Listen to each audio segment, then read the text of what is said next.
नमस्कार दोस्तों। आधुनिक भारत के अंतर्गत आज की हमारी नई क्लास में आपका फिर से एक बार स्वागत है। आज की इस वीडियो में हम क्रांतिकारी आंदोलन के प्रथम चरण के बारे में चर्चा करेंगे। जैसा कि हमने लास्ट वीडियो में देखा था कि जो उदारवादी राष्ट्रीयता के जो कार्यकाल था, उदारवादी जो नेता थे उनका कार्यकाल था, उसके बाद हमने देखा था कि जो उग्रवादी नेता थे, उग्रवादी राष्ट्रीयता के कार्यकाल के बारे में हमने देखा था। उसी में हमने उग्रवादी राष्ट्रीयता के कार्यकाल में हमने देखा था कि बंगाल का विभाजन भी हुआ है। इसी के क्रम में यदि हम देखेंगे कि जो क्रांतिकारी आंदोलनों का भी जो उदय हुआ था उग्रवादी राष्ट्रीयता के समय में, तो उसके समय कौन कौन से क्षेत्र पर क्या प्रभाव रहा, किन नेताओं का वहां पर मुख्यतः प्रभाव रहा, किन जो स्वतंत्रता संग्राम सेनानी थे उन्होंने क्या क्या योगदान दिया है, उनके बारे में हम विस्तार से चर्चा करेंगे। सारे क्षेत्रों के बारे में चर्चा करेंगे कि किस क्षेत्र में किस तरीके का क्रांतिकारी आंदोलन चला, तो इसके बारे में हम देखेंगे। तो सबसे पहले हम बात करेंगे महाराष्ट्र के बारे में। महाराष्ट्र जो क्षेत्र था, महाराष्ट्र में सर्वप्रथम क्रांतिकारी आंदोलनों की शुरुआत की गई थी। क्रांतिकारी आंदोलनों की शुरुआत सर्वप्रथम महाराष्ट्र में हुई थी। महाराष्ट्र के बाद जो पूना जिला था महाराष्ट्र का, उस समय पर पूना जिला के चित्पावन ब्राह्मणों के द्वारा, पूना जिला के जो चित्पावन ब्राह्मण थे उन्हीं के द्वारा सर्वप्रथम स्वराज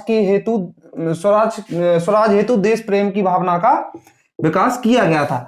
जो पूना जिला के जो चित्पावन ब्राह्मण थे उन्हीं के द्वारा सर्वप्रथम स्वराज हेतु कि हमें अपना स्वतंत्रता चाहिए, हमें अपना स्वराज चाहिए, उसके लिए देश प्रेम की भावना का विकास किया गया था चित्पावन ब्राह्मणों के द्वारा। इसके बाद हम देखेंगे कि पूना में उस समय पर प्लेग नामक बीमारी फैली हुई थी। पूना में प्लेग नामक बीमारी फैली हुई थी। इसी के क्रम में हम देखेंगे कि एक जो पिछली वीडियो में हमने देखा था कि पूना में जो इंडियन नेशनल कांग्रेस का जो द्वितीय अधिवेशन था वो कैंसिल हो गया था, इसी की वजह से कि पूना में प्लेग की बीमारी फैली हुई थी। तो पूना में प्लेग जो बीमारी फैली हुई थी, इसके संबंध में ब्रिटिश सरकार ने 2 अंग्रेज अधिकारियों को नियुक्त किया। कहां पर? पूना में, प्लेग बीमारी के लिए। तो पूना प्लेग कमिश्नर के रूप में इन्हें नियुक्त किया गया था। किस किस को? रेंट को और एयरस्ट। रेंट और एयरस्ट जो थे ये 2 अंग्रेज अधिकारी थे, इन्हें पूना प्लेग कमिश्नर के रूप में नियुक्त किया गया था। लेकिन इन लोगों ने जो ये प्लेग की बीमारी के नाम पर ये किसी के भी घर में घुस जाते थे और जोर जबरदस्ती किया करते थे। प्लेग के नाम पर ये किसी के भी घर में घुस गए और जोर जबरदस्ती जैसी हरकतें ये किया करते थे। इस वजह से इन लोगों की बहुत ज्यादा बदनामी हुई थी। किसकी? रेंट की और एयरस्ट की, जबकि ये पूना प्लेग कमिश्नर के रूप में वहां पर नियुक्त किए गए थे। इसके बाद जब इनकी बहुत ज्यादा बदनामी हो गई, इनकी जो नियतें थी ये खराब हो गई दोनों की, रेंट और एयरस्ट की, तो 1897 में 1897 में क्या हुआ? जो चापेकर बंधु थे, चापेकर बंधुओं में दामोदर हरि चापेकर और बालकृष्ण हरि चापेकर, इन्होंने रेंट और एयरस्ट की दोनों की हत्या कर दी। रेंट और एयरस्ट का आतंक इतना ज्यादा बढ़ चुका था कि जो चापेकर बंधु थे इन्होंने दोनों की हत्या कर दी। जो कि ये हत्या जो थी ना, वो यूरोपियों की प्रथम राजनीतिक हत्या हुई थी। कब? 1897 में चापेकर बंधुओं के द्वारा की गई थी। इसी हत्या के कारण 1898 में 1898 में चापेकर बंधुओं को फांसी की सजा सुनाई गई थी। किसकी हत्या के आरोप में? रेंट और एयरस्ट की हत्या के आरोप में। इसके बाद एंट्री हुई बाल गंगाधर तिलक की। बाल गंगाधर जो तिलक थे, इनको लोकमान्य के नाम से भी जाना जाता था। लोकमान्य बाल गंगाधर तिलक सभी ने सुना हो। इसके बाद इन्हें भारत का बेताज बादशाह भी कहा जाता है। किसको? भारत का बेताज बादशाह किसको कहा जाता है? बाल गंगाधर तिलक को।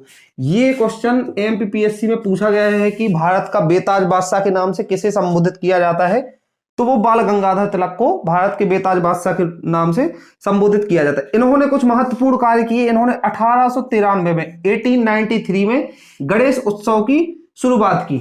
1893 में ये इन्होंने गणेश उत्सव, जो वर्तमान में जो हम लोग गणेश उत्सव मनाते हैं 9 दुर्गा से पहले, ये वही उत्सव है। इन्होंने बाल गंगाधर तिलक ने इसकी शुरुआत की थी। और 1855 में 1895 में शिवाजी उत्सव की शुरुआत की। शिवाजी उत्सव जो है वो महाराष्ट्र वाले क्षेत्र में ये उत्सव मनाया जाता है, शिवाजी उत्सव। तो इसकी शुरुआत भी बाल गंगाधर तिलक के द्वारा की गई थी। इन उत्सवों को शुरू करने का जो उद्देश्य था उस उद्देश्य की पूर्ति भी हुई। दोनों उत्सवों के दौरान महाराष्ट्र में जो महाराष्ट्र था उसमें राष्ट्रवाद की भावना का जागरण हुआ। एक बड़े पैमाने पर राष्ट्रवाद की भावना का जागरण हुआ। किन उत्सवों के दौरान? गणेश उत्सव और शिवाजी उत्सव। क्योंकि इन उत्सवों में क्या होता था कि लोग बाग इकट्ठे होते थे, वहां पर जो सलाहें होती थी, तो इस वजह से लोग बाग एक दूसरे से प्रेरित हुए और राष्ट्रवाद की भावना का तेजी से विकास हुआ, जागरण हुआ। इसके बाद आया 1896-97, 1896-97 में बाल गंगाधर तिलक ने कहा कि कर नहीं दो, कर नहीं दो, ये आंदोलन चलाया कि कोई भी भारतीय ब्रिटिश गवर्नमेंट को कर नहीं दे, किसी भी तरीके का कर देने की आवश्यकता नहीं है। तो इन्होंने ये कर नहीं दो आंदोलन चलाया था, किसने? बाल गंगाधर तिलक ने। और बाल गंगाधर तिलक के बारे में यह भी कहा जाता है कि पत्रकारिता के कारण जो सजा पाने वाले जो पहले व्यक्ति थे तो वो भी बाल गंगाधर तिलक ही थे। बाल गंगाधर तिलक को पत्रकारिता के कारण पहली बार सजा हुई थी। इसके बाद बाल गंगाधर तिलक ने आगरकर की सहयोग से, आगरकर एक इनके सहयोगी थे, आगरकर के सहयोग से अंग्रेजी भाषा में एक मराठा नामक अखबार प्रकाशित किया। कि कौन सी भाषा में किया था? अंग्रेजी भाषा में। पेपर अखबार का नाम था मराठा, और आगरकर के सहयोग से इन्होंने प्रकाशित किया। और केसरी और ये मराठा के साथ साथ इन्होंने एक और अखबार प्रकाशित किया था केलकर के सहयोग से। केलकर के सहयोग से इन्होंने मराठी भाषा में एक और अखबार प्रकाशित किया जिसका नाम था केसरी। केसरी में इन्होंने क्या बताया कि केसरी में अंग्रेजों का जो भारतीय राजाओं के प्रति जो रवैया था उसका इन्होंने वर्णन किया है, कि जो अंग्रेजों का भारतीय राजाओं के प्रति जो रवैया है उसके बारे में इन्होंने बताया है। किस अखबार में? केसरी अखबार में। इसके बाद हम बात करेंगे, इन्होंने जो भारतीय राजाओं के प्रति अंग्रेजों का बहुत बुरा व्यवहार था, उन्हें बहुत जलील किया जाता था, तो ये इन्होंने अपने केसरी अखबार में बताया था। इसकी आलोचना करने पर इन्हें गिरफ्तार भी किया गया था, बाल गंगाधर तिलक को। बाल गंगाधर तिलक को ये अखबार केसरी में लिखने की वजह से गिरफ्तार कर लिया गया था। इसके बाद आया 1898 में इन्होंने अपने अखबार में लिखा कि जो रेंट ओयरस्ट की जो हत्या हुई थी वो एकदम सही हुई थी, उसमें कोई भी गलत नहीं हुआ था, रेंट ओयरस्ट की हत्या होना एकदम सही था। तो इन पर राजद्रोह का मुकदमा लगाया गया। किस पर? बाल गंगाधर तिलक पर राजद्रोह का मुकदमा लगाया गया और 8 महीने की इन्हें सजा सुनाई गई। किस क्षेत्र में? 1898 में रेंट ओयरस्ट की जो हत्या हुई थी इसको इन्होंने सही बताया, इसके कारण इन पर राजद्रोह का मुकदमा लगा और 18 महीने की इन्हें सजा भी। इसके बाद आया 1908 में इन्होंने पुनः आलोचनाएं की अपने पेपर के दौरान। पेपर के अपने जो इनके अखबार थे उन्होंने उनके द्वारा ब्रिटिश गवर्नमेंट की आलोचना की, जिसके कारण इन्हें फिर से राजद्रोह का मुकदमा चलाया गया और 6 वर्ष की, इस बार 6 वर्ष की सजा सुनाई गई। 6 वर्ष की जेल हुई इनको। तो इन्हीं जेल जो बाल गंगाधर थे इनको जो जेल में रखा गया था वो मांडले जेल में रखा गया था। बर्मा की जो मांडले जेल थी उसमें इन्हें रखा गया था। इसी जेल में रहते रहते इन्होंने गीता रहस्य नामक पुस्तक लिखी थी। गीता रहस्य जो पुस्तक है ये बाल गंगाधर तिलक की पुस्तक है। कौन सी? गीता रहस्य। इन्होंने कौन सी जेल में लिखी थी? मांडले, बर्मा की मांडले जेल में इन्होंने इसको लिखा था। उसके बाद आया 1908 में जो तिलक को जो सजा हुई थी, जो 1908 में ये आलोचना करने के लिए जो तिलक को सजा हुई थी 6 वर्ष की, तो इस सजा के विरोध में जो बॉम्बे के जो कपड़ा मिल के जो मजदूर थे इन्होंने हड़ताल कर दी थी। किसने? बॉम्बे के जो कपड़ा मिल के मजदूर थे इन्होंने हड़ताल कर दी थी। किसमें? 1908 में जो सजा मिली थी तिलक को, बाल गंगाधर तिलक को, इसलिए हड़ताल कर दी थी। ये पहली राजनीतिक हड़ताल हुई थी। कौन सी? ये जो कपड़ा मिल की जो मजदूरों के द्वारा जो हड़ताल की गई थी, ये भारत में पहले राजनीतिक हड़ताल हुई थी।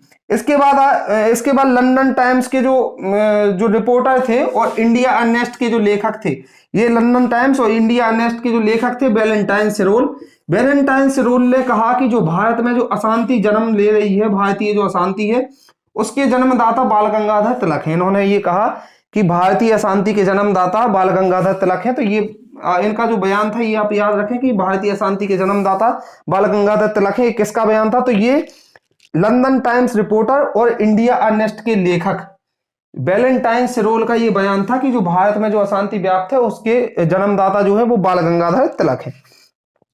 इसके बाद तिलक, जो बाल गंगाधर तिलक थे, ये बहुत ही प्रसिद्ध थे, ये सभी लोग जानते हैं, ये प्रसिद्ध हुए, लेकिन इसके बावजूद भी इन्होंने कभी आईएनसी यानी इंडियन नेशनल कांग्रेस की अध्यक्षता कभी नहीं की।